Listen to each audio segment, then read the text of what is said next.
there, all you Leaf Turners, and welcome to Spro and Lee Take on the Academy, the podcast for Academy Award do-overs. This is Lee speaking. This is Spro speaking. How are your holidays, Spro? Fine. Yours? They were good. They were nice. Like, I'm not much of a holiday person. Like you, I like seeing my family, my sisters and their families and such. But all the bullshit of you having to spend money and give gifts and everything like that. You don't have to. But I mean, like, there is an expectation sometimes. You can't show up to a Christmas party without a gift. Right. My wife's sisters, they all just decided once upon a time, like, they would do a gift exchange. And they would involve their spouses or their boyfriends. And after a while, they were like, should we even? And everyone was like, no. Yeah, no, my sisters do. Like, and I was like, hooray. My sisters and I don't buy for each other because I buy for the kids. Yes. And so I don't buy for them anymore, but they buy for me. And, yes. But yeah, give me a large table with good food and my family or favorite people around it. This holidays are all worth it. That's nice. That's nice. So now all the holidays are over. Do you get the gloomies in January, Mr. Spro? I get the zoomies. First day, New Year's Day, I get to sit down and write out a new list, 26 things that I want to accomplish in the new year. If I don't accomplish anything in the past year, then I add those to the list, so it kind of decreases how many opportunities I get. But this year, I put on the list that you and I are going to go to the movies to see the Oscar shorts before the Oscars. I was waiting for you to ask me to do that. Like, I was thinking about the list and what I wanted to do, and you're like, hey, can I be on the list? And you're actually technically kind of on it twice. I think I've mentioned it either on the show or behind the scenes. I was like, when you're back in town, we could go to the Capitol Theater and we could watch the shorts, and it's going to be amazing. Excited about that. And then you said that you could teach me some guitar plucking. And I could. I look forward to that. And you? You get the gloomies? My wife's birthday is in January, and, it's pretty early in January, so it's like right after the entire flush of holidays, and everyone's tired and partied out and bummed because all the Christmas decorations are still up, but it's all over. And I always fuck with her, and I'm like, you have the worst birthday ever. She's like, oh, I know. Growing up, everyone was like, you got plenty for Christmas. We don't need to do anything for your birthday.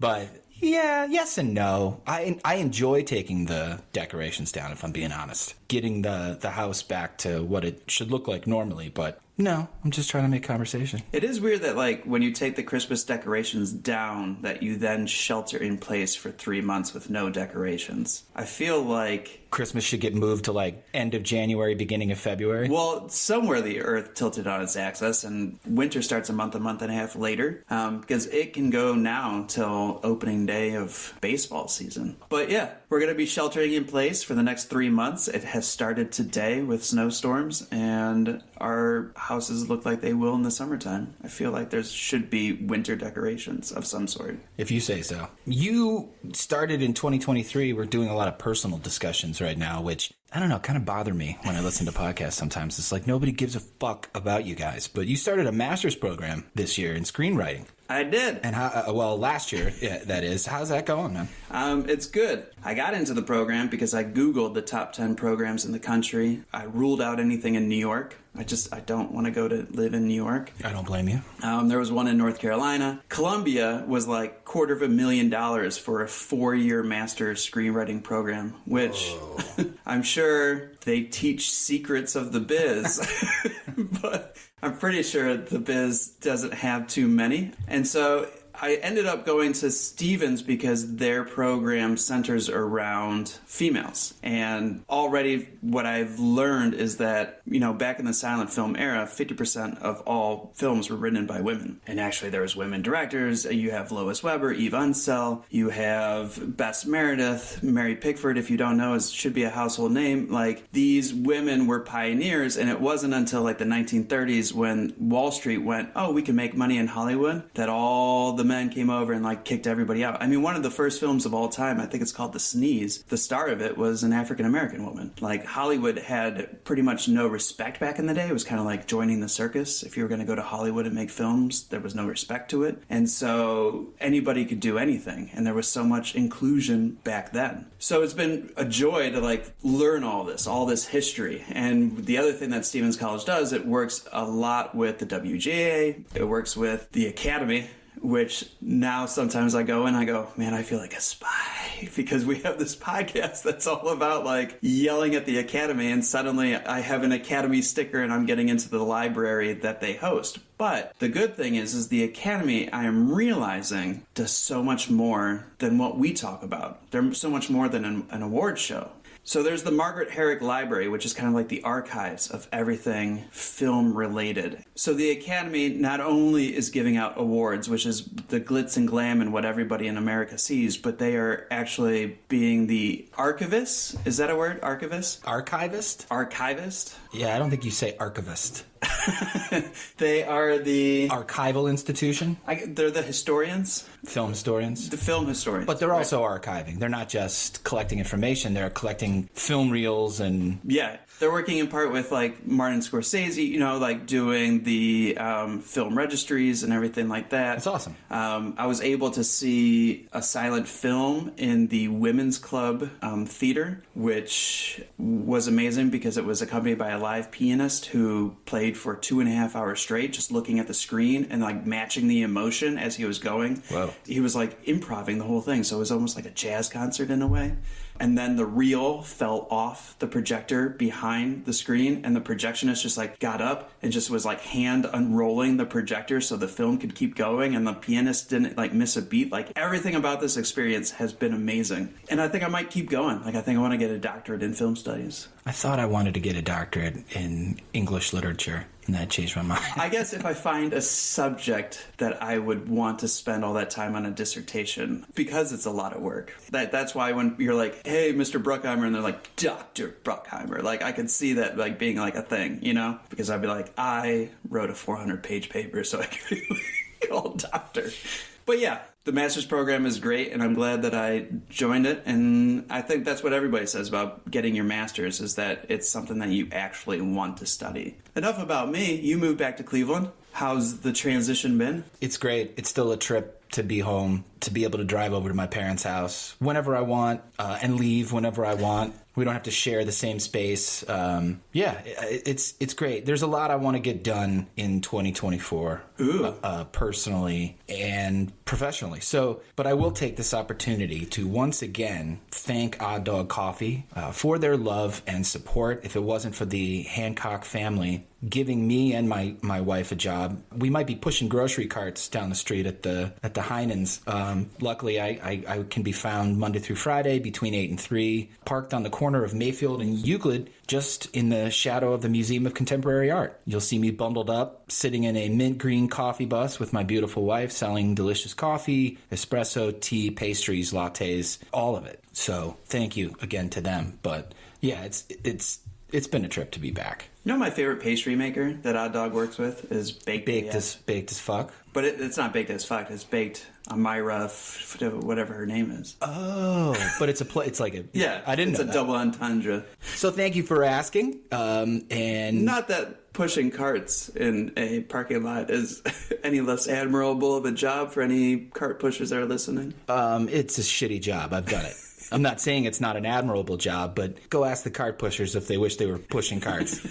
All right, today is our year in review for 2023, but before we get into that, I just have a dash of housekeeping, if you would permit me. First and most importantly, Spro and I are henceforth moving our season release schedule to the first of the year. So the last 4 seasons, we've released most of our content between August and December, but for season 5, we decided to begin in January. We'll probably pop back into your lives for an occasional episode, but the bulk of our content, our 8 episodes, will begin in January. So, all right, and then second, and nowhere near as important, music. Lee always forgets to mention this. For every season of Saltota, he's been creating a Spotify playlist, which features music culled from the films him and I watch and discuss. And if you're like us and you love music from the movies, you can find links to the playlist in our Insta profile, or just go to Spotify, search Spro and Lee Take on the Academy, and the playlist should be the 2nd, 3rd, 4th, and 5th hits, I think. I love putting those together, by the way. I'm going to become a subscriber right now. Oh, thank you. All right, third. Is there a third?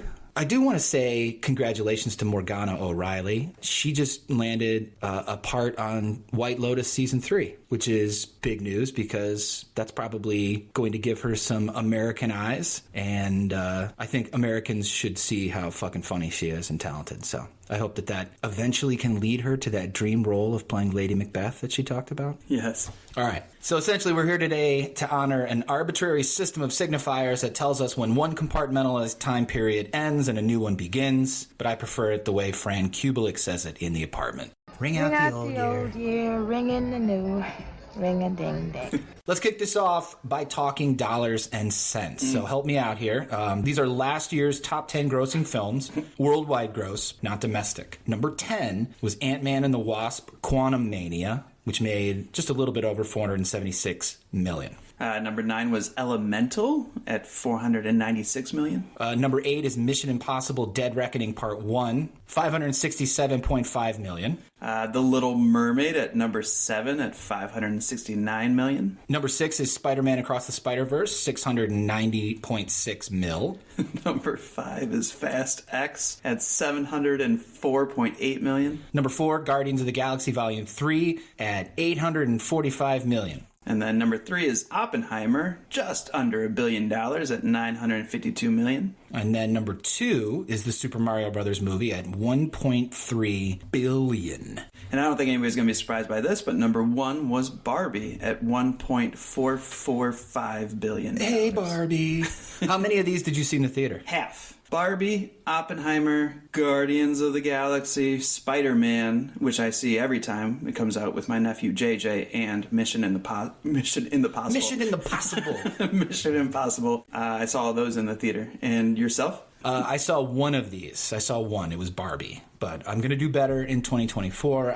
I'm not trying to see all the biggest movies that come out every year, but I want to get my ass to the movies on a more regular basis. So, as you should, as everybody should, except for the fact, while we're discussing 2023, I'm starting to get perturbed at my movie theater experiences. And I don't mean to bash movie theaters because I want them to be around forever and I want that experience to be around forever. But when you go into a movie theater, they have the cushy chairs, right? Mm-hmm. I have yet to find one nowadays where the headrest is not worn out from years of sweat. Head oil. Head oil, whatever it is. I just put up my hoodie to make sure that the back of my head does not touch the headrest and other people's, as you said, head oil and neck sweat. But I'm the man watching movies alone in a hoodie, so yeah, that's a little creepy too. Then the 30 minutes of trailers and commercials. And my problem with the trailers is that it's not necessarily the trailers like of the ilk of the movie that you're going to see. If I'm going to see a horror, show me 5 horror trailers because obviously I'm a horror fan and that's what I'm interested in. But now you go see a movie and you're going to get 3 trailers from like the major studios of the movie that you know is coming out and you've already decided whether or not you want to see. I know Dune Part 2 is coming out. I don't need a 3-minute trailer in front of Poor Things, you know? Answer some emails then during the trailer. I don't know what to tell you, dude. Or just, if you're going to have 30 minutes of trailers and commercials, start those before the movie start time. Because I'm one of those diligent people that have to be on time. So I have to be there for 30 minutes. Well, I mean, if I'm paying that money, I want to sit in that comfy chair and relax. Like, I saw the Marvels started 30 minutes late, but people are trying to gauge that now. And so people are walking in like 45 minutes after the movie is supposedly started. But yeah, so that's my rant against, like, I want movie theaters to figure their shit out a little bit. I like when the trailer's bad and then it ends and there's like dead silence and I can go, it's fun. I enjoy that. Usually gets like maybe one chuckle. Yeah. Let's talk movie news. Okay. And I think first and foremost, we'll get the comic book movie news out of the way. Superhero flicks are continuing to decline. Marvel had 3 major releases this year, and they all underperformed. I don't think audiences have stopped showing up necessarily. I mean, underperforming for them is not hitting $1 billion. And these movies are still making hundreds of millions. But they kind of seem to hit a patch where I think casual or curious viewers are skipping theatrical runs, and only the dedicated and the diehards are the ones lining up outside theaters. Off-screen, actor Jonathan Majors, who was set to play Kang the Conqueror, the next big villain in the Avengers films, was found guilty of 1 count of reckless assault in the 3rd degree and a charge of harassment in violation. Footage was released of him running away from a belligerent woman, I believe was his ex-girlfriend. Audio was released wherein the actor chastises his girlfriend, presumably the same woman, for getting drunk, and goes on to compare himself and his work to that of Dr. Martin Luther King Jr. I know, I'm not. I shouldn't have gone out. I'm sorry. Let me just lay it out for you, right? If I'm just gonna say this: my temper, my shit, my trauma, blah, all that said, right? And I'm not saying I'm a great man, a great man. I am doing great things, not just for me, but for my culture and for the world. That is actually the position I'm in. That's real. I'm not being a dick about it. I didn't ask for it. I've worked, and that's the situation. And in the early weeks of this year, 2024, he did an interview for ABC News, which I think was intended to repair a damaged reputation. I don't think it worked. The internet hates him. He's been let go by Disney, pretty much everybody else with whom he's been connected, and I'm kind of worried about his mental health state. You know, I don't want him to do anything dumb. You know what I'm saying? I mean, his. Yeah. All right, I'm not going to say what I'm thinking out loud. Well, no, it goes along with what we were saying in one of the previous episodes where I was like... Nobody deserves to be a celebrity? Yeah. He had a momentous opportunity. I think he thought about it in completely the wrong way. You're not Dr. Martin Luther King Jr. because you play Kang the Conqueror in a Marvel's film. Or are you? But Marvel has recasted before. Terrence Howard to Don Cheadle. And you know what? Don Cheadle, upgrade from Terrence Howard. So I look forward to seeing who gets the next opportunity, and I hope that they don't squander it like Jonathan Majors. And sure, I hope Jonathan Majors doesn't do anything dumb, but he already has. Yeah.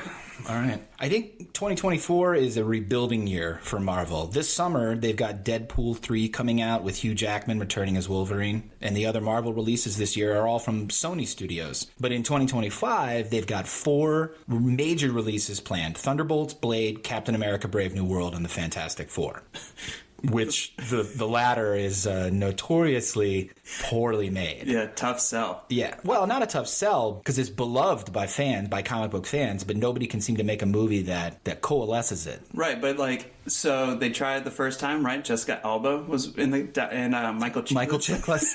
The commish. And then they tried again with Kate Mara and Michael B. Jordan. And I think because the grade keeps going down, to do it again, people are only going to show up with like a Morbius curiosity. Maybe. Of what does this look like? So superhero fatigue is like, it should be in the Webster dictionary, right? Because this is how much we are talking about superhero fatigue. And I went to see the Marvels and I was like, you know what? I don't think I have superhero fatigue, but here's the thing with these the superhero movies. They're not saving humans anymore. Everything is sci-fi, aliens, some other world, and I'm like, you know what? I'm disconnected. Like, I don't care about this right now. So I'm hoping in one of these movies that they return to Earth and they save fucking the middle class.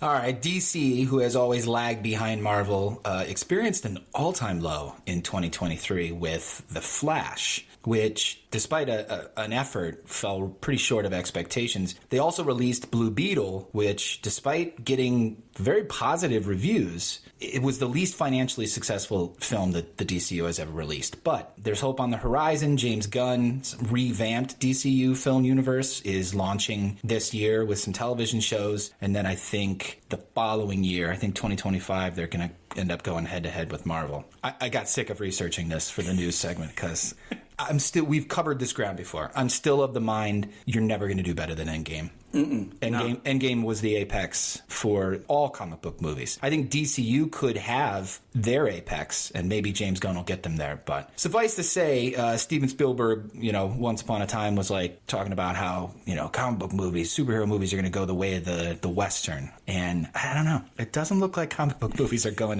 anywhere anytime soon. But it's got to be a bubble. Either the quality is going to go way down, which we've started to see with the CGI. When did the Eternals come out? Was that 2021? Oh, that was was like one of the ones right after Endgame. It was one of the first of the following phase. I mean, there kind of hasn't really been anything good since Endgame. No. I think people would argue with me. Well, they would say No Way Home. Yeah, I couldn't wait for that to end. I really couldn't. I was so bored. I enjoyed when the 3 Spider-Mans were together, but there was so many things that I was like, that doesn't make sense. Fan service. What's like the number one thing that the Spider-Mans protect? Innocent civilians? And their identity, right? What's the one thing that they did when they first ran across like Zendaya? Oh, here's my face. It was like, oh, I don't even remember that. They're like, I'm Andrew Garfield. So see, like, I'm not like, oh, and I'm like, why the fuck is Spider-Man taking off his mask? Oh, for fan service. If it was Batman, then I would have been pissed about it. But I've never liked Spider-Man. He's my favorite. It's because you're a dork. Oh, thank you. But yeah, I think there's a bubble. You're a bubble. Disney can't keep putting in all this money into these things that aren't making the money back. Eventually, you realize nobody cares anymore. I mean, Star Wars has gotten there. Yeah. All right, moving on. Declining Pixar box office returns. I have that with a question mark because, on one hand, the Toy Story spinoff Lightyear, which fucking horrible, reportedly lost north of $100 million, and it's being cited as a main reason for the upcoming Disney-imposed Pixar layoffs that are supposed to be occurring. Well, right after we got off the horn with Emily about the actor strikes and whatnot, there was an animator, executive producer of animation, who was thrilled with AI because they could lay off 90% of their workforce with AI when it comes to animations. So regardless of whatever Disney says about why they're laying off people, there's a good chance that it's just to increase profits. Well, I think all layoffs are to increase profits. Right. But yeah, I mean, that's an interesting point. But then you have Elemental, which is a strange case. It opened domestically to less than 30 million, which was the lowest opening for Pixar ever. And then somehow it finished its theatrical run after scraping together nearly 500 million in worldwide grosses. So I don't know. It's interesting. That one must have been a word of mouth, and the word of mouth on Lightyear must have been pretty negative. And it's weird because the word of mouth on Lightyear, all they talked about was a homosexual relationship in it. Yeah, that's all I remember about it. Right. And then it was Lightyear as a real person. And I was like, he's a toy. Like, I don't care what the toy's story is. But Elemental, all my students were talking about it. It was one that brought them actual joy, which I was glad for. I watched it. It was fine.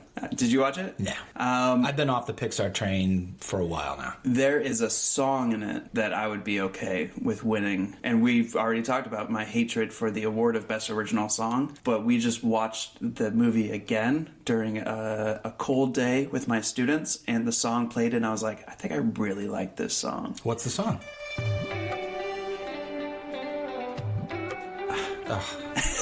All right, moving on. Somebody loved you. No, it's like a love song like that. Like everything makes sense. I'll look it up myself, and maybe so will our listeners. Let's stick with an animation discussion. Okay. And talk about Super Mario Brothers, which I did watch because it's on Netflix right now. Obviously, studios are financially driven, and because of that, I think we can expect a whole lot more video game adaptations in the coming years. In fact, I just heard that Wes Ball has been named director of the upcoming Legend of Zelda film, which means a whole lot more to me than Mario Brothers. So I'm worried about that movie. Is there a video game adaptation that you would like to see made? And do you have like a star you would like to see in it, or a director? Or I have mine, which would be Brie Larson in a Metroid movie. She's already gone on record saying that she would play Samus Aran in a heartbeat if they want to make a Metroid movie. Huh. So I'm not a gamer, but I want to be. I can't settle down enough for it. My nephews are really trying, and so I'm allowing them to. But I will say, on a positive, Super Mario Brothers made me want to play Super Mario for N64. Yeah. After watching the movie, I was like, man, I want to play Mario. Like, I have it. Do you? I have a 64 at my house. Nice. Mine was stolen. I think the movie did what it was supposed to, which is make you want to play the video game. But I'm fine with video games having their own world and movies having their own world. When you brought up Legend of Zelda, I was like, fuck. Like, I remember one of the last games that I really ever enjoyed in life, since like quitting gaming, I guess you could say, is Ocarina of Time. And then I was just sitting at a table the other day and somebody was like, you have to play Call of the Wild?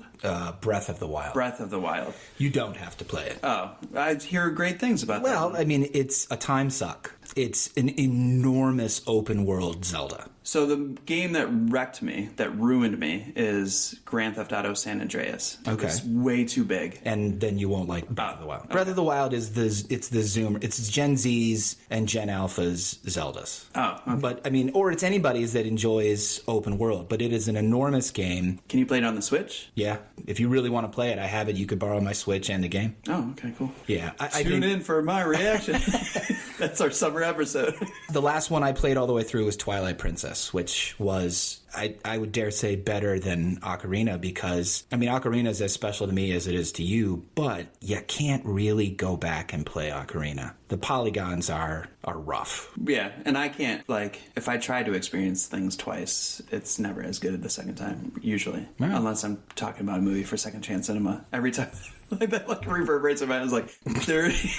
Except for that. You have a podcast about watching things twice. But that would be, like, I like that a Metroid movie would be cool. My nephew JJ got me onto Subnautica, which is a beautiful game. Very and beautiful. I lost a lot of time playing that because I forget that, like... You enjoyed yourself. Yeah, I lost time. You hate that phrase? You don't like that saying? Well, you used it in reference to work, Yeah. but you then followed that up with saying that you like that. Yeah. Work is what gets you off. So it's not losing time. But, like, you forget time is passing. Like, I don't like being, like, bored to the point of being watching the clock tick. Like, Gotcha. Losing time means I played Subnautica for 3 hours and thought, like, it was 30 minutes. Lost track of time. Losing time just sounds... It sounds Quicker like to say? I guess.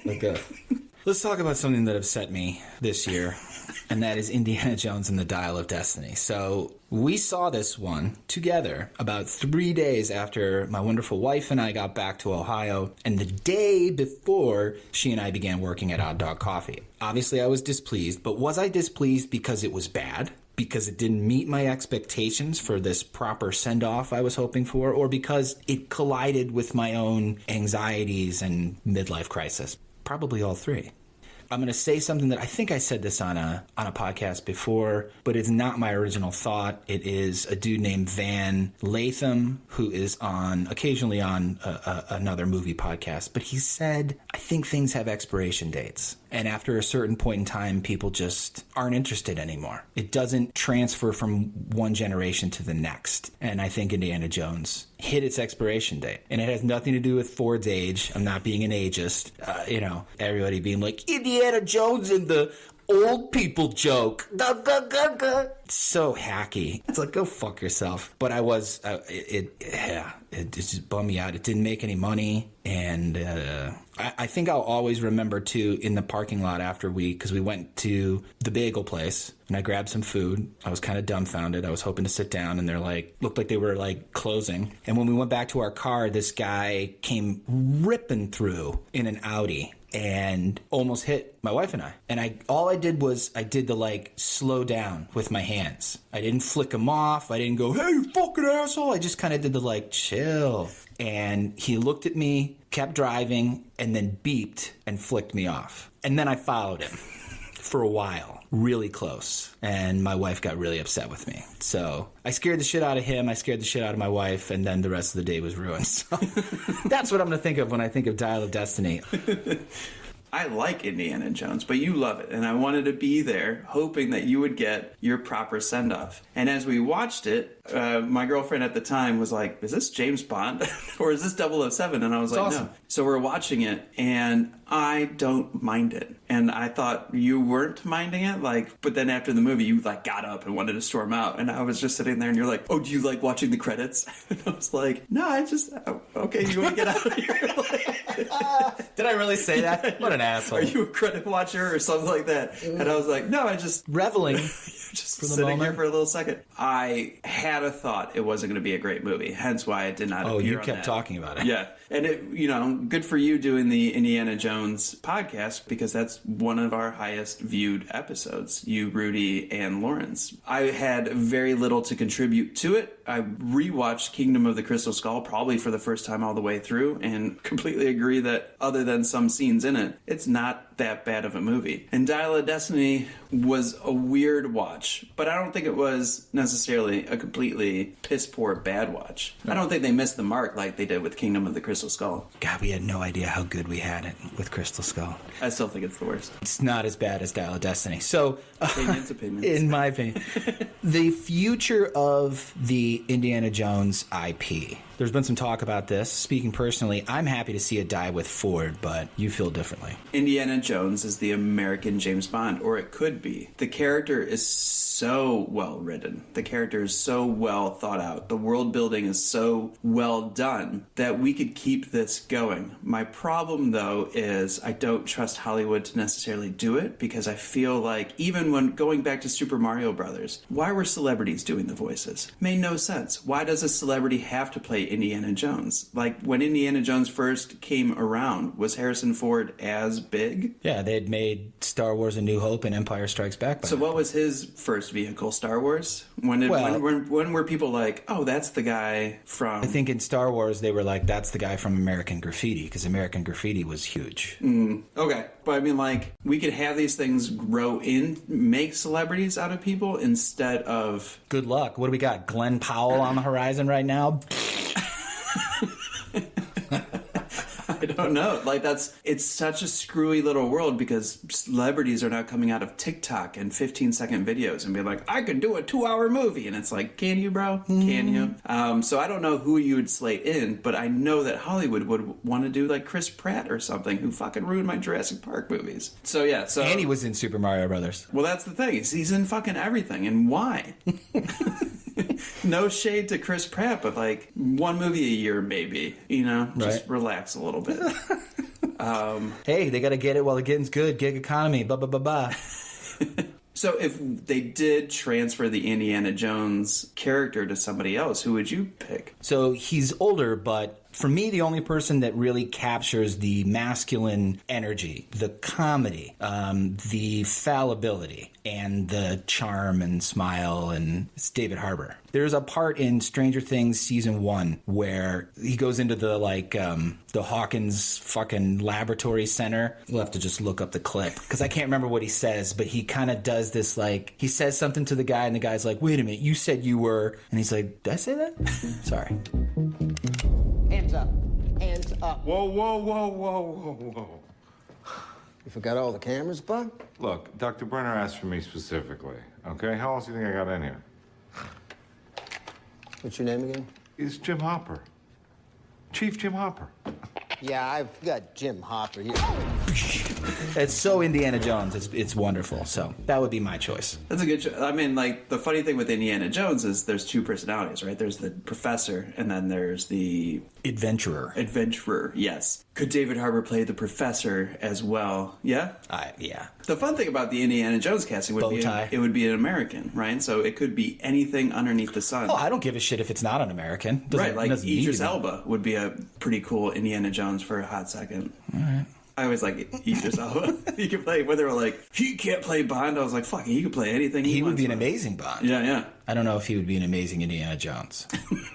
I don't know. I just throw his name out. Action stars are hard nowadays. But yeah, I think Indiana Jones, though, is a great character, and I think we should keep him up, keep him going. I think it's the most squandered IP in Hollywood. It's heartbreaking that they didn't make more when Ford was younger, when Lucas was into it, and before Steven Spielberg lost his head up his own ass. Well, moving on, Barbenheimer. This is my favorite thing that came out of the movies this year. An interesting little phenomenon, don't you think? 2 films slated for release on the same day, the 21st of July, 2023. Somebody on the internet stirred the creative minds of meme culture with these, like, poster mashups. You know, LOLing, oh my God, these movies are so different, and more LOLing. And then this question started being asked of actors who weren't even involved in either. I believe Tom Cruise was asked, which one are you going to see first? And maybe in an effort to remain neutral, a lot of people were like, oh man, I can't wait to see both. Normally, 2 films from 2 different studios released on the same day in the midst of summer would be at war trying to poach each other's audience. Instead, it became this sort of like his or hers double feature, and I'm not entirely convinced it wasn't planned at the highest levels, but I'm a paranoid little cynic. Either way, it's unprecedented. I'm not mad at it, and at the very least, really positive and innovative marketing if it was. Yeah,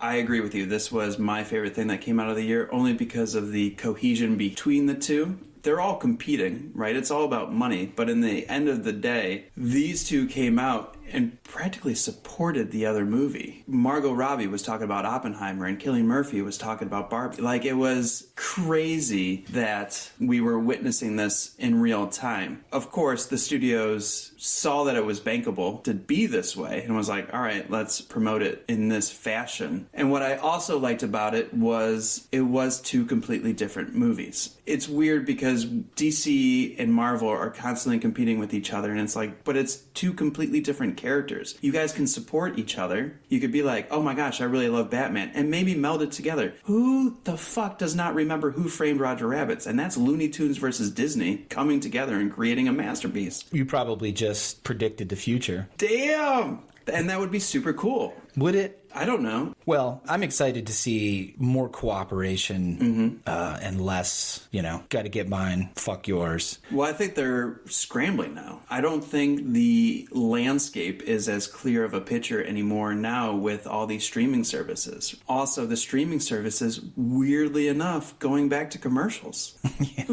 Throwing advertisements and things, which is completely upending. I can say from the writer's standpoint, it's because now we're going back to writing with commercial breaks in mind instead of limited series. So everything on the Hollywood horizon, everybody's kind of just sitting back and going, what's next? Because the streaming services themselves cannot sustain what they built. There's too many of them. So people are now whittling down on what they're necessarily going for. And Disney, with everything that they were doing, just building up their budgets, wanting more and higher budgets and higher spectacles and everything, can't sustain it because people are losing interest now. So now their shares are dropping dramatically and every price is going up, and sooner or later people are going to be like, I'm not paying for all of this. And the bubble bursts, and where are we left at? And I think that's what we're all kind of wondering in the next 3 years. I'll hang on to all your physical media equipment. Don't you worry. What did you call it? Fizzmead. Fizzmead. Fucking ass. Mission Impossible, still going. The Christopher McQuarrie, Tom Cruise era of Mission Impossible. Part 1 of Mission Impossible, Dead Reckoning, underperformed despite being the 8th highest grossing movie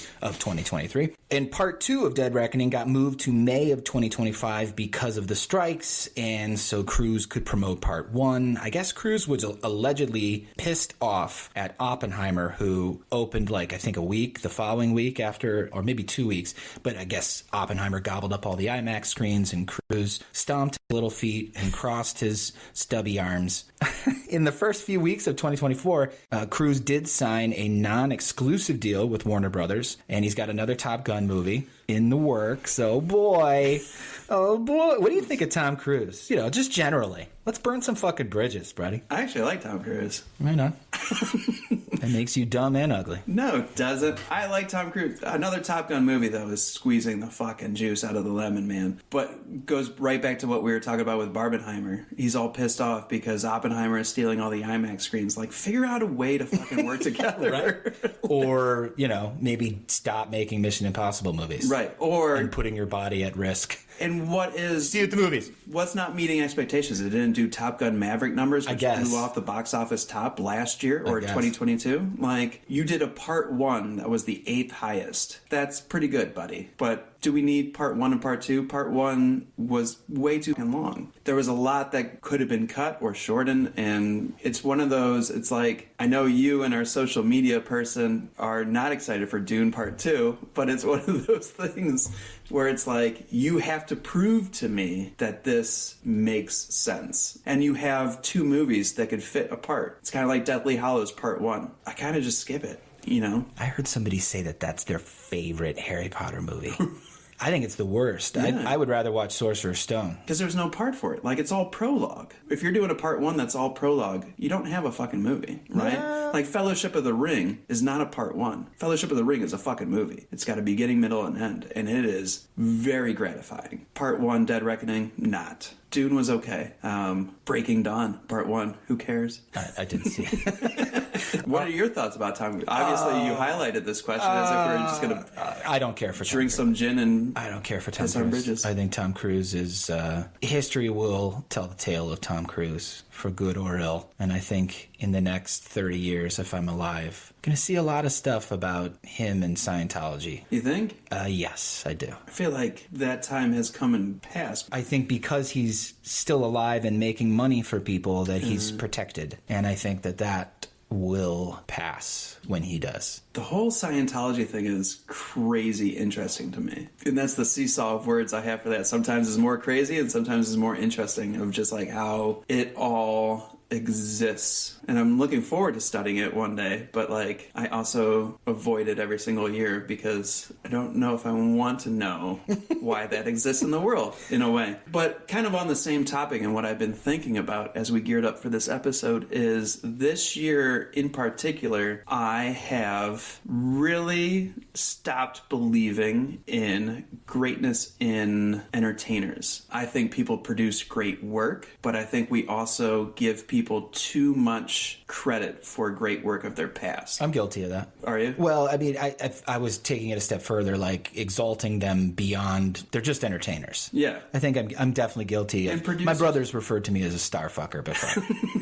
And producers and directors, and we kind of like go like, I'm just going to say director. They are a great director because of this movie in their past. And it's like, we should start really judging people by their last project. And if their last 3 projects are not as great as their project from the 90s or whatnot, we got to start being like, they're a good director. Like, that's fine. But let's take them off that pedestal a little bit. Cut the highest oak so the shrubs can grow. We have seen so many producers in the film world create underwhelming projects and get it into the theaters. I enjoyed so much more foreign films this year than I did American films. And our American directors and writers and everything like that are really letting me down. And I don't know anybody of the foreign market, but like I'm watching the movie from Spain and whatnot and being like, this is an epic film and it's gripped me. So I don't know where we go in the future, but I know I'm going to stop looking at names so much and start looking at just kind of like projects and be like, I'm interested. Yeah, you're using the word project a lot. Yeah. I don't want to come down like hard on a director or a writer or anything like that, but like the film should be the sauce. The film should be what we are judging it on, not necessarily the names in it. The fucking Chris Pratt. Oh, I see where you're going with this. All right. Well, before we can get to that, I got a little bit more news. Sound of Freedom made a splash this year. So Sound of Freedom was the Jim Caviezel vehicle about child trafficking. Spro, you watched it. I could not finish it. Variety wrote that the film is considered MAGA-friendly and QAnon-adjacent. It's been championed particularly by QAnon believers and conservative viewers, despite the fact that the movie makes no reference to either MAGA or QAnon. And it all seems to fall on star Jim Caviezel, who I have liked in the past, but we're going to judge him on his most recent movie. Evidently, he has espoused a conspiracy theory known as adrenechroming. Are you familiar with adrenechroming? Get a trigger warning, get a trigger warning. And we take a shot, can I get a trigger warning? However you want it, night until the morning.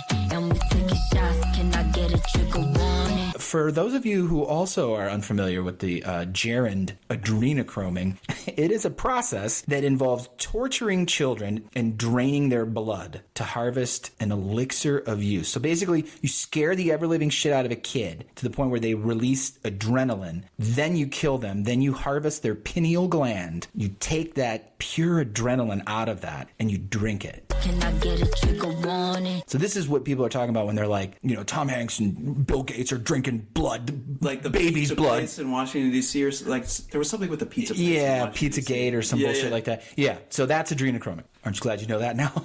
The film's director, Alejandro Monteverde, has said more or less that casting Caviezel was the right choice because the subject matter was so very personal to the actor, but he nonetheless decided to distance himself from Caviezel once the film became politicized. He has gone on record saying that this is the director, by the way, the associations with QAnon and MAGA hurt him personally and hurt his film. False. Right, because it made a shit ton of money. Right, like it might have hurt him personally. Right, but he can still say it hurt his film because he's less interested in the money and more interested in the film's proliferation. And unfortunately for him, it wasn't a very well-directed film.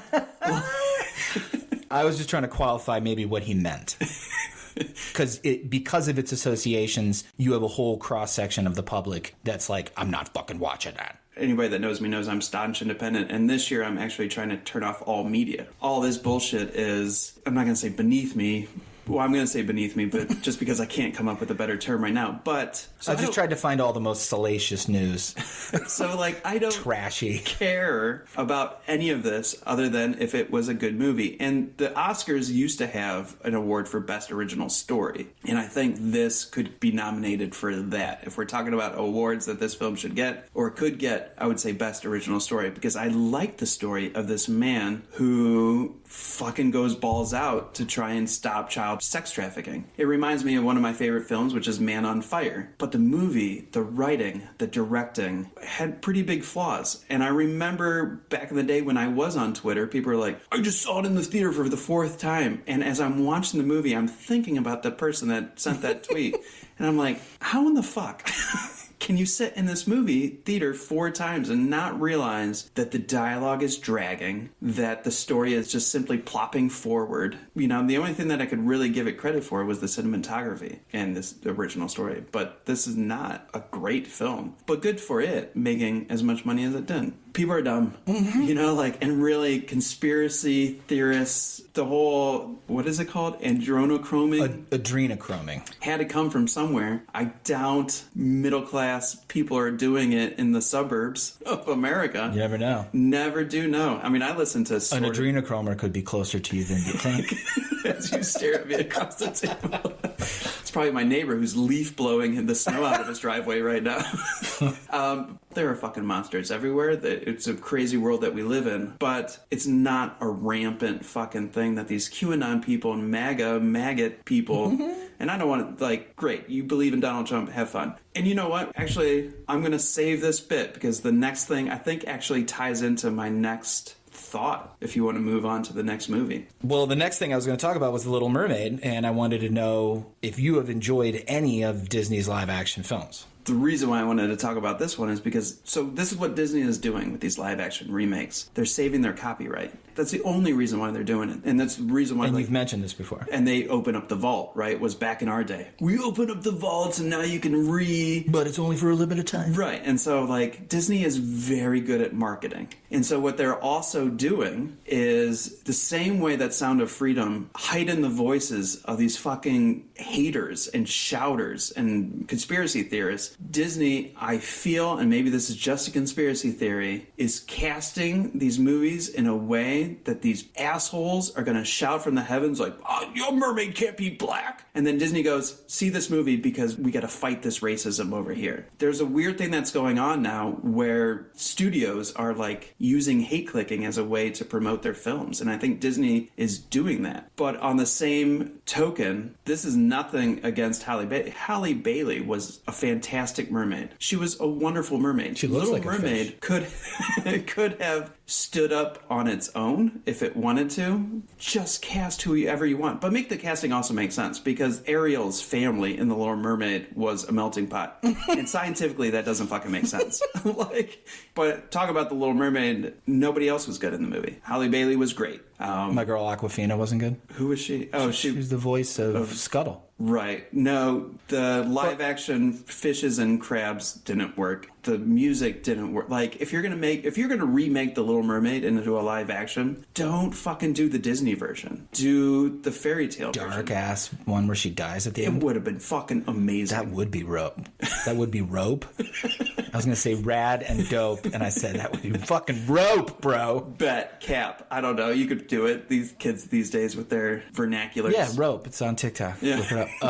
Yeah, I don't have any interest in watching it. They do these live action remakes of the cartoons, and it's like, we know the cartoons, we love the cartoons. Do you remember when Ursula became the bad version of Ariel? Was that Little Mermaid 2? No, Ursula's dead. Does Ursula come back in the second Little Mermaid? Did you watch the straight to VHS Little Mermaid? I did actually. No, remember when she goes on land, she's got Ariel's voice. Okay, and she's like that raven-haired, bitchy look on her face. You liked her? I did like her when I was a kid. Ariel was my first crush. But that was the other thing, too. Weirdly, with the Little Mermaid cartoon version, the scariest moment for me was when she's like, fuck it, and just becomes Ursula again, and then grabs Ariel. And like slurps off the side of the boat. That fucking, like, for whatever reason, that image was ingrained in my brain. So that was, as I was watching the live action, I was like, better fucking do this moment right. And they didn't. Not really, no. Yeah. All right, so speaking of scary shit, as usual, horror films did pretty well. Talk to Me probably being the biggest breakout hit. Maybe Megan, that was pretty early on in the year, but Megan did pretty well. And then Five Nights at Freddy's, to circle back to the video game discussion. The strikes, the WGA and the SAG strikes occurred, but we kind of covered that pretty well with Emily a couple weeks back. And just cap this whole section off with some highlights from the Library of Congress National Film Registry Class of 2023. 12 Years a Slave, Home Alone, The Nightmare Before Christmas, which you just saw. Mm-hmm. For the first time all the way through. Bonkers to me that you had never seen that movie. Terminator 2 Judgment Day, Apollo 13, Lady and the Tramp, Desperately Seeking Susan, which you... I don't understand that. Like, you revisited it for a Streep episode, right? Yes, it was Streep. And you were like, it is not good. No, and I'll probably dive into a wormhole and just be like, what's the cultural significance of Desperately Seeking Susan? Madonna? I guess. Was that but she's Into the done other Groove? Things. That was Into the Groove? Mm-hmm. That's a great fucking song. Well, then put the music video into the... Yeah, that's the one where... Isn't that the one where she's in Venice? And maybe you're right. I'm thinking of Open Your Heart. I'm thinking of Open Your Heart God with the Peep Show. Madonna was so good back in the day. She was absolutely sex personified for me. Was she? Yes. You might leave that out. Fame, Love and Basketball, and Bamboozled. There's some more, but those are the ones that people probably would know. So... all right, I'm going to turn it over to you, Spro. We made some predictions on our last year in review. Predictions for the year 2023. Let's see which ones came true. All right, so in 2022, we said that the biggest movie of 2023 would be Dune 2, which was delayed, I guess. Absolutely. Guardians 3. You guess. And Fast X. Okay, so, and those two made the list. Yeah. And Dune would have been right up there at the top. Where do you think it would have landed, though? It would have made a bill. You think it would have been over Oppenheimer? I do. I would put it right under Oppenheimer, but over Guardians. All right. So we're kind of like in the same ballpark. Lee wanted Barbie to make a ton of money. Quote, because it's not going to be my beloved Indiana Jones. You almost did like a dork voice just now. Because it's not going to be. You almost did that. Because it's not going to be my beloved Indiana Jones. And it sure wasn't. And I was right. And it made a ton of money. It so did. Good job on that one. Did. I think that was the biggest surprise also of how fucking much money he was making. Yeah. Pulling in. But was it a surprise? I mean, really? Really, was it a surprise? I think it was. But I mean, like, I didn't necessarily like it. Box office to exceed $9 billion. I thought you said $8 billion. I could have swore you said $8 billion. I think I was just going off of what the last box office was, and I was just growing. Okay. Well, you were close. This wasn't like a prediction for 2023, but one Avatar movie will be shown in VR goggles. Yep, we're going to keep our eyes on that prediction. Do you think so? That's what I'm saying. We got to keep our eye on it. The new Avatar 3 is in production, so it's supposed to be, Christmas of 2025? Mm-hmm. Yeah. Sam Worthington just said something along the lines of, it's so big, can't even fathom how fucking big it's going to be, bro. That's what I say before my date. Oh, God. VR schooling, I think, will be Meta goggles by 2030. I hope so. Again, we're revisiting a little too early. We're gonna have to let these cook a little longer. I think it would be great because it would put the onus back on parents to ensure that their kids are A, not being disruptive assholes, and B, doing their fucking work. Imagine a fucking classroom where, like, the disruptive students, you're like, mute, you know? Like, and then if they start doing stuff in the video, shut their video off. Yeah. I feel like people are going to be like, this is a really good tool. And the problem is there's so many good kids that want that. Mm-hmm. They'll never speak up because they're terrified of what will happen to them if they do. Yeah. So these assholes get to run everything. And then they're supported by their parents, who are then in turn supported by the principals and administration, because they are all politicians and have no backbone. And anytime a parent is like, oh, I'll fucking go to the news. I fucking hate teaching. I fucking hate teaching. All right. Next. You'll have to let me know how this goes, but Biden and Trump will not be the presidential nominees. From what I saw at the end of 2023, I feel like that's actually going to be the case. Dead wrong, son. You were dead. Yeah. Did I say that or did you? I did. You did. Because my friend Kate was like, I don't think they're going to. I was like, well, God bless you. But oh, that wasn't your prediction. You were just repeating it? Yeah, I was parroting. But I liked the idea. Yeah, Biden wouldn't that and be Trump. great? We're right back where we started. This is hell. We live in hell. Well, that's part of the reason why I had to turn out the media for this year, is because people are excited to vote for one of those. And I was like, I can't be in that realm. I disagree. I mean, there are people that... They're more excited to defeat the other guy than they are to vote for theirs. Okay, fair enough. Yeah. But I think the majority of rational Americans wish that your friend had been right with this prediction. And then I predicted that one Spro and Lee episode would be recorded in person, and now this is our second. We did one in 2023. This is 2024. Yeah. Lee really wants all of them recorded in person. I do. I think this is better. You and I sitting here together, sharing the same space. I like it. Let's see how the recording sounds and everything like that. It's more of a bitch. It is, but I think it's worth it. So, okay. You really wanted to record in person. I did. Are you going to look into how that's possible? I did all this, and I don't want to record it. You did. That's fair. That's fair. And so, like, because I did, and I don't understand what I'm reading. And I don't, like, that's... Like, I would have to go to an AV technician and be like, can you help me? Because I don't know. Well, that's the funny thing. Like, it's a good fucking thing we had MC with us when we recorded that Best Original, because it wouldn't have happened. Yeah. If it was just you and me. And even that, like, that wasn't as... Like, because MC was always the one that set up our audio equipment. So he knows how to do that. But then, like, you put 3 people in the room, and then it was an editing nightmare, you know? So it's a funny peek behind the scenes with, like, our listeners, that we, at the end of the day, are amateurs, right? We are. And we're doing USB mics. Yeah. Everybody that's worth their damn in podcasting is going to tell us we shouldn't be using USB mics. Right. But in the same instance, we have fucking listeners. You showed me the numbers the other day. I was like, it's fucking bonkers that people listen to like our fucking opinions. And it's regardless of how amateurish or they download it and then they listen for 5 minutes and then the rest of it is lost to time. Either or. But I mean, like, we only have download numbers. We don't have streaming numbers. Yeah. And really, at the end of 2023, we did the interview with Bobby. I have about 6 now Hollywood connections that I talk to that are like, can I be on your show? And I'm like, yeah. And they're like, but what would we talk about? And I'm like, whatever you want. I was like, but it's academy-based and it's also the profession-based. So, like, if you have stories or anything like that. So that's awesome. Yeah. It's fun to think about as you and I learn how to set all this up and grow, that there's a fucking audience behind it too. And not a big one, but there's an audience. Oh, stop with the fucking when you guys do that. I mean, even if it was like 5 strangers out in LA that are just like, this is my podcast where I get the goods on the Academy Awards or anything like that, like, that's fucking incredible. At the end of the day, at the end of 2023, at the beginning of 2024, fucking appreciate everybody right now listening to us out there in the verse. And if you're like, I know how to set up audio equipment, fucking reach out, because I provide pictures. Because, like, I'm looking at like 3 men sitting on the same couch with handheld mics, and they sound amazing. And I'm like, how the fuck is that possible? We were 3 men sitting around an Elliot Ness poker table, and every mic was picking up every fucking thing in the room. And I was like, I don't understand. It wasn't that bad. Well, did you listen to like I was the one that edited it. You edited after I made everything sound crisp. Oh, that's right, you did. I forgot.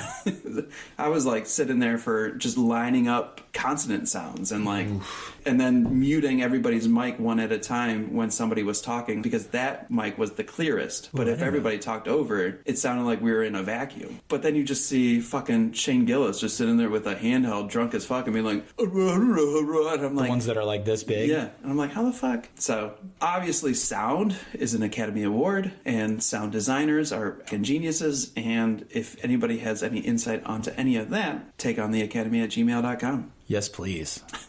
Let's talk about some of our favorite movies. We used to just talk about everything. We decided maybe last year or 2 years ago that instead of talking about everything, let's save the likely Oscar contenders for the Oscar show. So let's go through our top 5 movies of the year, starting at number 5. Okay.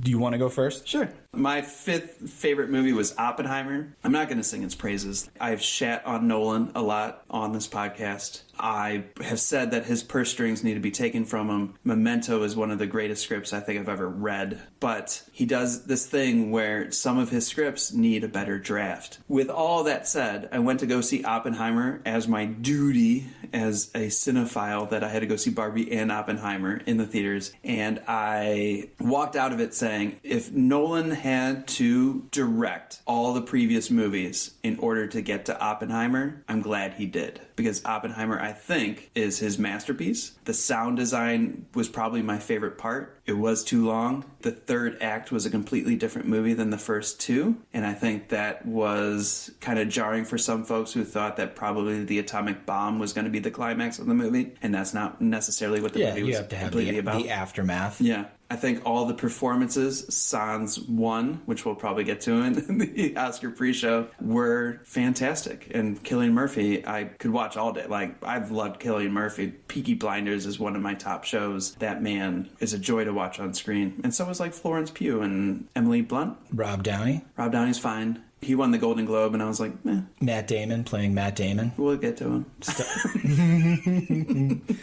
So, yeah, my number 5 is Oppenheimer for the year. My number 5 is Blackberry, which is the story of the founding of Blackberry. Mm-hmm. This movie was written and directed, I believe, by Matt Johnson. It was definitely directed by Matt Johnson, who stars as probably the third lead, maybe supporting character. This movie was the best industry movie I've seen since Social Network. I thought it was captivating. I thought it was expertly shot. It was reminiscent of Scarborough. Very similar filming style. Felt like they were making a documentary rather than a film, which I think really helps dramatizations. But Glenn Howerton playing Jim Balsillie, or however you say his fucking name, I'm a huge It's Always Sunny in Philadelphia fan. And in the same way that if you were a Seinfeld fan, you were, one day you'd be like, oh, Kramer's the best. And then you get deeper into the show and you're like, George really is the best. And then you get even deeper and you're like, Elaine is a wonderful character and underappreciated. Same way with It's Always Sunny. And I've done the rounds on everyone and most recently landed on Dennis, played by Glenn Howerton. He's fucking great. His character is amazing, and his delivery, his timing. The man is a born craftsman when it comes to performance. And him and Blackberry, nothing short of amazing. So not only was the movie wonderful, but he was terrific. And I really recommend it. Nice. My number 4 is Anatomy of a Fall, which we'll probably get into talking more about, but it's a French film. And if you're like, well, I don't want to watch an international film because of subtitles, the one cool thing you could go into knowing is that, and I don't know how this is going to maybe hurt its Academy Award chances, but a lot of it's in English because two people are coming from two different countries and they settle on English as the language that they can use to talk to each other with, which is par for the course in the world right now. Because in 2023, I went to Taiwan and they spoke English, Taiwanese, and Mandarin. And so the people in Germany would speak English to the Taiwanese and the people in France would speak English to the Taiwanese because... Currency of the world. Currency of the world. And Anatomy of a Fall was the same way. If you like true crime, I think you will love this movie. Because it's an award darling, people might steer away because they feel like the Academy Awards and these award-giving movies aren't necessarily for them. But I think this movie is one of those that the mass appeal. Yeah, mass appeal, and I firmly recommend it. And I threw the merengue trumpet solo cover of 50 Cent's Pimp on our season 4 playlist. That cover's sick. So I started the movie and was just running, and then I don't know if I like the subtitles telling me what song is playing. I definitely don't like it when they start having the subtitle of the lyrics of the song, because I don't necessarily think like that matters as much. And then it's like interspersed with dialogue and you're like, stop it! So then you can see how horrible some song choices are, because they'll be like, woman in the woods. And you're like, fuck. This isn't like, I wouldn't have noticed that if they didn't like point it out. But as I'm running, and then Anatomy of a Fall, and it's an awards darling and everything like that, and then the subtitle says 50 Cent's PIMP, I was like, fuck is going on here? Yeah. All right. My number 4 is Killers of the Flower Moon. And this is kind of what I thought you were talking about earlier when you were like, no, let's let some of the young trees get a little sunlight. But I think Scorsese is one of the few dudes he's one of the few oak trees we should leave. I mean, the guy paces a 3-hour film. I know you're going to disagree with me, but the guy paces a 3-hour film in such a way that I don't get bored. And I put Killers in my number 4 out of respect for Marty, I'll admit. But I also think it's an interesting companion piece to The Irishman, which I like and also you don't like. These are both very late stage entries for Scorsese, who's going to be turning 82. They both deal deeply in relationships and the betrayal and guilt and love. And both of them are Marty at like his most indulgent. I'm not mad at it. I think the man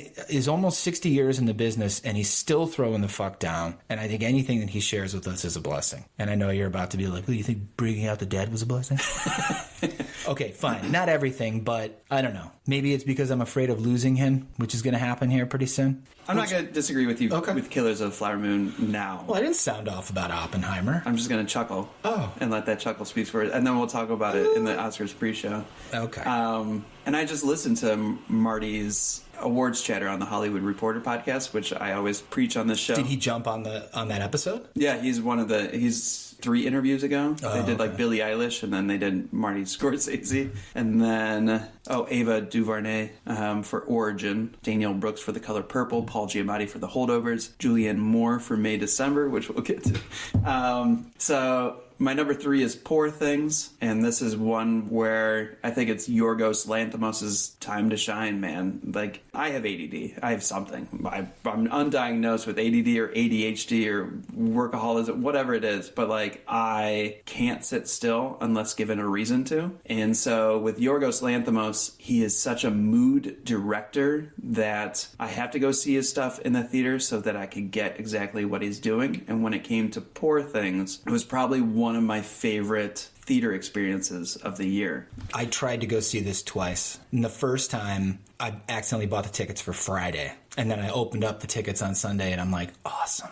So then I bought them again for the following weekend, and we had to shuffle a bunch of plans around, and the movie got the boot. I will say, if there's anything to go against it, maybe 10 to 15 minutes too long. But with everything going on, with all these long movies going on, where I'm like 30 to 45 minutes too long, like, that's not bad. Emma Stone, really good in it. Mm-hmm. I wouldn't award her because we gave her a sillier award for La La Land. She's moving up the pecking order. The other problem I have with that is she goes full nudity, and I don't want it to seem like we're awarding that, which is kind of what I thought when Lady Gaga had a sex scene in House of Gucci and she was moving up the pecking order with that. I was like, I don't want it to seem like, oh, if you show us everything, you can get awarded. Nomination, fine with the nomination. It's not that good. I kind of always go back to, put it with Meryl Streep's Sophie's Choice. No, fuck off. It's not that. And even one of the movies that is down on my list had 2 fantastic fucking female performances, which we'll talk about, that I'm fine with awarding either of them the coveted prize over Emma Stone for Poor Things.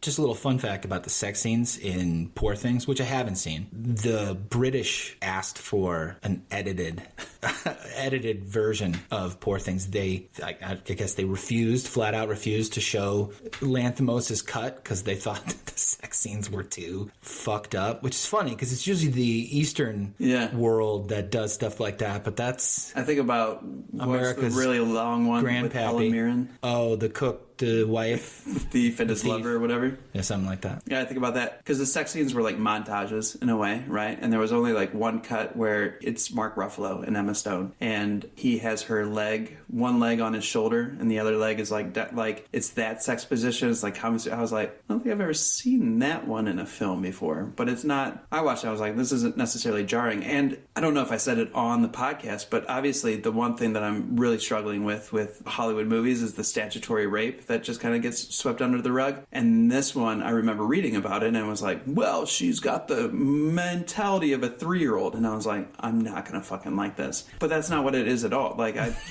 there was one person in it where I was like, that man better not touch her because that man looks at her like a 3-year-old. But everybody else, you have to see the movie. I don't want to spoil the damn thing. But like, I went into the theater thinking it was going to be a problem and it wasn't. So excellent. My number 3 is The Killer. This one did not make your list, so I actually kind of want to hear your take on it first. Just real quickly, it's not going to win any Oscars, so we can talk about it a little bit, but we're both fans of David Fincher. I think you hold him in higher regard than I do. No? This is actually the start of my philosophy of like, no great anymore.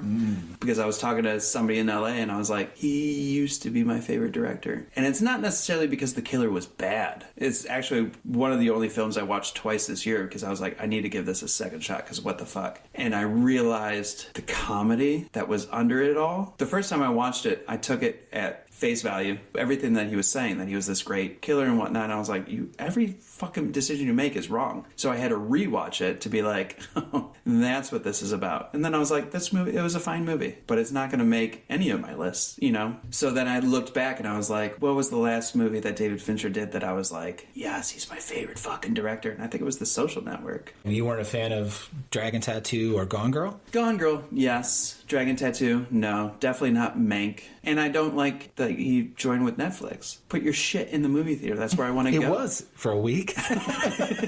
Let me put up my hoodie so I don't share neck sweat. I think gone are the days where I'm going to see a Fight Club 7 Social Network Fincher film. I'm happy for that, though. Really? Yeah. Okay. Yeah, I like the fact that he's definitely growing. He's trying to extend his reach, and I like the fact that it's on Netflix. Yes, I think it makes it a little less special, but that's just a frame of mind that we need to reshape. You know, some of the hallmarks of Fincher's filmmaking are in here. You got the gruesome violence, this very sterile imagery, of course, the Trent Reznor and Atticus Ross score, and a script by Andrew Kevin Walker, whom he hasn't worked with since Seven. Mm-hmm. But the thing I like most about this movie had to do with the script. And maybe it was carried over from the source material. I don't know. But the protagonist narrates almost constantly, yet once it's over, you know very little at all about who he is. Most of it is this like procedural recitation and occupational maxims. It's as though he's ceased to be anything but a hired killer. So does he have any humanity left? And I think you could make arguments on both sides. And the way Fincher paces this movie with the narration is also fascinating. And I can't wait to watch it again. I'm glad that you watched it again. I think that's funny because this is the first 2023 movie that I will probably revisit. And it'll be very easy to do so because it's on Netflix. In fact, I'll probably end up watching this one quite a bit. If there's nothing else on and I'm alone, this one might become the new Irishman. Huh, I support that. Yeah, no, and I think when it comes to Fincher, I think I'm more in love with his TV work now, you know? Like, I liked Mindhunters. I liked amazing. House of Cards I really liked, despite how that all evolved. And Love, Death, and Robots is something that when that enters my queue again, I'm like, fuck yeah. And then I sit down and watch those. So, yeah, looking it up, Gone Girl was 2014, so we're now at 10 years since I really liked one of his films. And do I want, like, a favorite director, or do I just want people that I appreciate in the here and now? But then how can you tell people the kind of person you are if you can't share? My number 2. So right after my divorce, my nephew JJ was like, can you take me to a movie? And we went to Spider-Man Into the Spider-Verse. I took him to Five Guys, the burger place, right beforehand, and my sister was like, don't let him eat too fast or he'll throw up. And the dude was just scarfing down a burger. Is this the one who ate the toothpaste? No. Oh, okay. The one New Year's resolution I had of that year was put Bunch of Crunch in popcorn, because I always heard people going in the movie theaters and putting Bunch of Crunch in popcorn. So I was What the fuck is Bunch of Crunch? It's like Crunch bars, but like broken up into little balls. Nice. Of chocolatey, crispy goodness. And so I was like, JJ, we're going to do this. And he's like, okay. And so we did that in the theater. He's talking all during the trailers. And I was like, hey, just so you know, you're going to shut the fuck up when the movie starts. I have rules, all right? Like, the boy must learn. Yeah. Another weird-ass movie rule that I have is when you eat popcorn, that first bite, close your mouth. Like, put the popcorn in your mouth, close your mouth, and then crunch. Because there's way too many people that keep their mouth open for that first crunch, and you could hear it throughout the whole fucking theater. Now I'm going to be self-conscious next time we go and see a movie together. I'm going to be like, because I always do the scarf in, and you're already biting. Yeah, I do that. Like, you get that. I fucking do that. Oh, man. Like, privatize your chewing. Well, did he throw up? That's what I want to know. No, he did not throw up. Fuck yeah. And he enjoyed the Five fuck out of Guys, it. bunch of crunch popcorn, and no puke. That's good. And this dude is like a little homie now. Like, he's 9th grade. He's had a girlfriend for 2 years, you know? And like, this comes out and he's like, so we're going to that together, right? And I was like, oh, my little heartstrings. And so, yes, we went to Spider-Man Across the Spider-Verse. 1, it's a great film. 2, it's something that you could share with every member of your family. And 3, I think like there is no 3. I don't know why I started Because lists should have 3 things. That's awesome, though. It was probably my favorite theater experience of the year. Second is actually watching you storm out of Dial to Destiny. But yeah, no, that's why that's my number 2. All right, my number 2 is Bottoms. Bottoms was the most fun that I had watching a movie from 2023. It's like Mean Girls on cocaine, rated R. Nice. I haven't seen this one yet. Must be seen to be believed. And I could see that it might irritate some people. Fine. It doesn't have as high of a score as I think it deserves. But I think it's clever. It had me fucking laughing out loud. Marshawn Lynch as their teacher is fucking hilarious. Really? Yeah. Yes. Both those girls are stars. All the kids, all the girls, all the boys. It was fucking hilarious. I had so much fun watching it. I wish I'd seen it in the theater. I had wanted to, but it was, fucking theater windows now are, you blink and it's like, fuck. Right. So, Bottoms. I saw it on your list, and I got confused at first with Bros, the gay movie, because Bottoms could be. Well, the two lead girls are lesbians. Okay. But yeah, no, whoever was the director of Bros and was like, you're a homophobe if you don't see them. I'm like, well, I'm not a homophobe. I'm out. And the soundtrack from Bottoms is fucking sick. I'll check it out.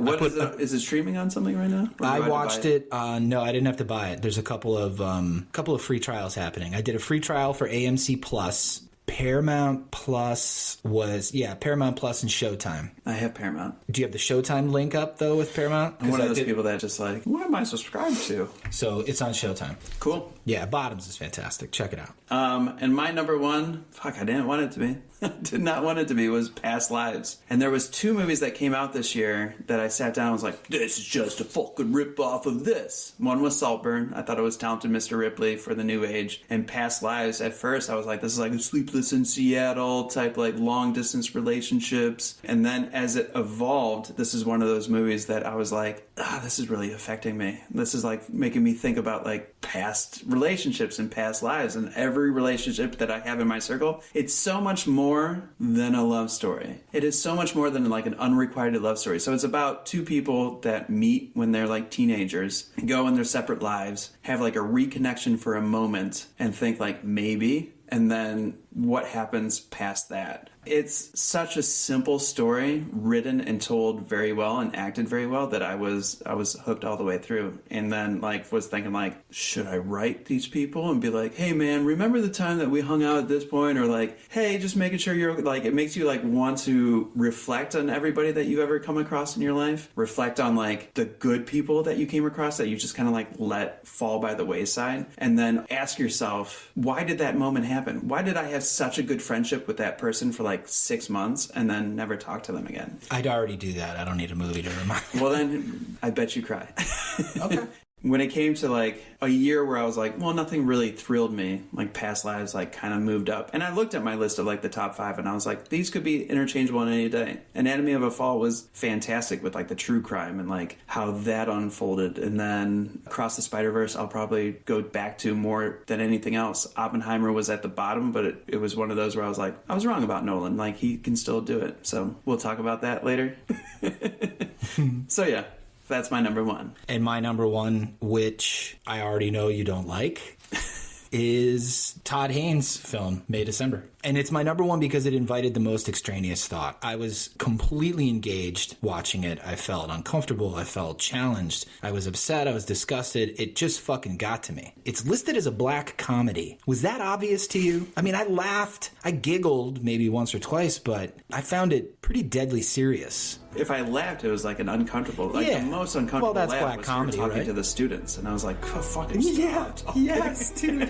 The first laugh that kind of cues you in, like, it's okay to laugh at this, where the music sting hits the burning, burning, burning, which I put on our season 4 playlist, and you think she's going to say something profound, and she's looking in the refrigerator, and then the music stops, and she's like, I don't think we have enough hot dogs.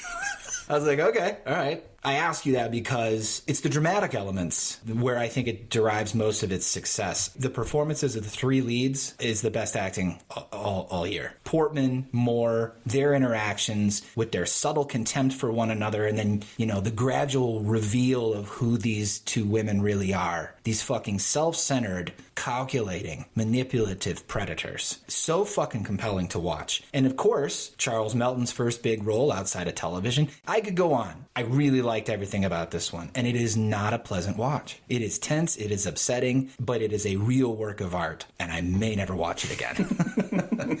Ultimately, what do you think the film is saying about pedophilia and rape of minors? I didn't think that the film wasn't trying to excuse it. I think it did a really good job of taking something that, you know, because child predators aren't these snarling beasts. It's always, they're so charming. They're some sort of a public figure. They're almost more forgivable if they're women. The story upsets me.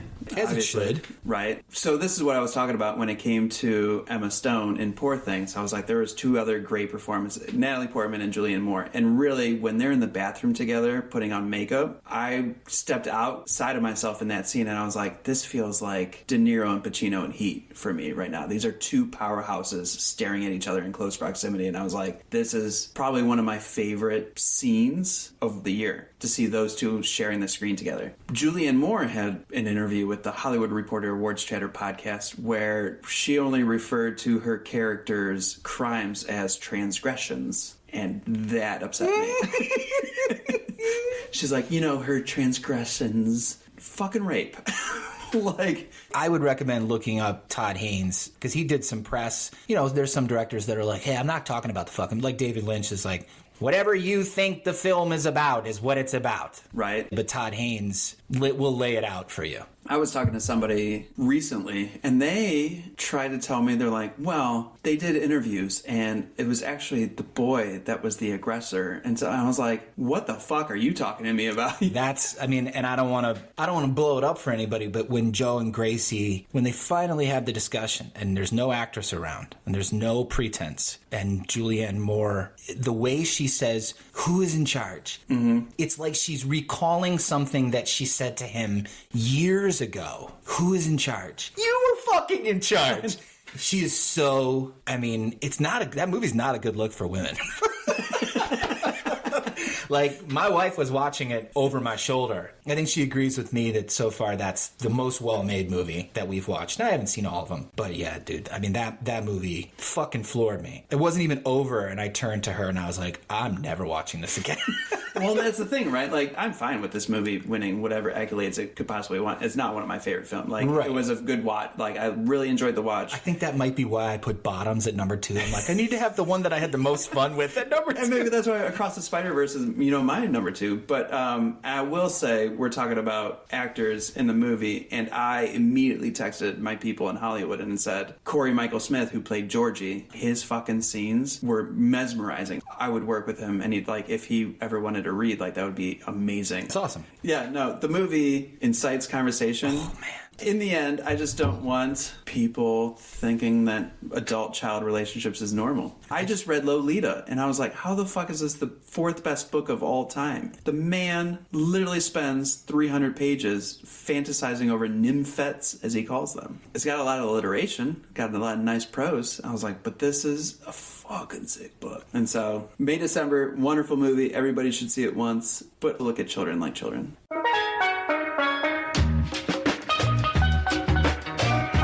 All right, when are we back? Pretty soon, huh? Right before the Oscars. Yeah, we got an Oscar show coming up, and we have a guest joining us for that. Her name is Megan, and she is not on any podcasts. She just happens to be a fan of Spro Only Take on the Academy, a follower on Instagram, and a digital pen pal. We're excited to have her on. She sees everything, so and she's got lots of big ideas. Plus, she's Generation Z, and I think we need a younger person's opinion on the Oscars. Sure. I was just thinking about, like, Do we trash Gen Z? Oh yeah. We did. Oh yeah. So she can take tell us fuck off to Yeah. her face. There you go. We invite anger. We we incite anger. All right. That's all I got. You got anything? I'm Spro. I'm Lee, and we hope to see you sitting front row when the envelopes are up.